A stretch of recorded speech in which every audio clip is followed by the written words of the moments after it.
Hi, I'm Drex, and this is Introduction to Poi Spinning from Spinballs. In this video, we're going to cover Orbitals, one of the coolest and most visually distinctive poi tricks out there, and without a doubt, the single most recognizable poi tangle. Orbitals are a lot like hyperloops in that they are tangles that involve passing the poi through a buzzsaw plane between the arms. Unlike hyperloops, the poi spin through orbitals at a dizzying speed, faster than with any other poi trick. Getting into orbitals is quite similar to hyperloops. If you haven't already, make sure that you watch the video on air wraps and hyperloops to get a basic understanding of the mechanics of these tricks. You'll start in split time same direction and wall plane and allow the poi planes to cross at an angle, making contact as close as possible to the midpoint of each tether. Once you reach that point where you've put both poi into buzzsaw plane, you're going to pull out on each of the handles with a sharp tug. The poi will begin spinning at a rapid rate. You're actually going to release some of the tension on the handles, letting the poi slow down. You'll want to pass both poi heads to the other side of your body after the poi head connected to your lead hand has passed through the loop. Just like with the hyperloop, the poi tethers should automatically uncross. What's happening here is an example of something called angular momentum. When any object moves in a circle, it has a certain amount of momentum to it. If it keeps moving around a circle that is the same size, then its speed pretty much stays the same too. But when you decrease the size of the circle, the momentum gets translated into what seems like a much higher speed. This is actually the same effect used by ice skaters when they spin. As they pull their arms closer to themselves, they pick up speed. Once you've entered an orbital, you can keep it going for quite some time by pulling out on the handles every time it seems to lose speed. You can move it around your body at your own pace. One popular way to do this is to actually move the trick around the head.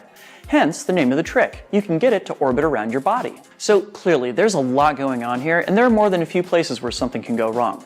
Let's take a look at a few of the big ones. It's really tempting to tug on them the moment the tethers have crossed, but it's more likely that they'll either immediately uncross or become hopelessly knotted up and tangled. Instead, try to avoid pulling out on the handles until you have the poi comfortably in a buzzsaw position. That way, the tension on the two tethers is equal and less likely to lead to unwanted tangling. Next, finding a balance for the right amount to tug on the handles can be a bit of a challenge. Tug too hard and the poi will fly apart.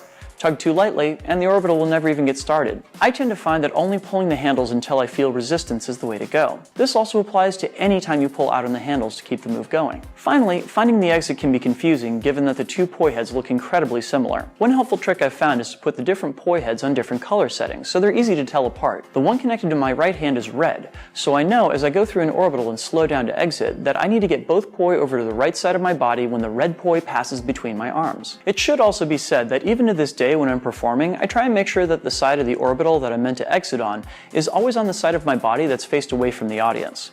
Just in case something goes wrong, I can make sure that the audience doesn't see me fixing it. Orbitals are one of those tricks that have an incredible wow factor, instantly turning a performance into something memorable for your audience. Thanks so much for watching. Now show us what you can do. Share your photos and videos of your progress with Spinballs.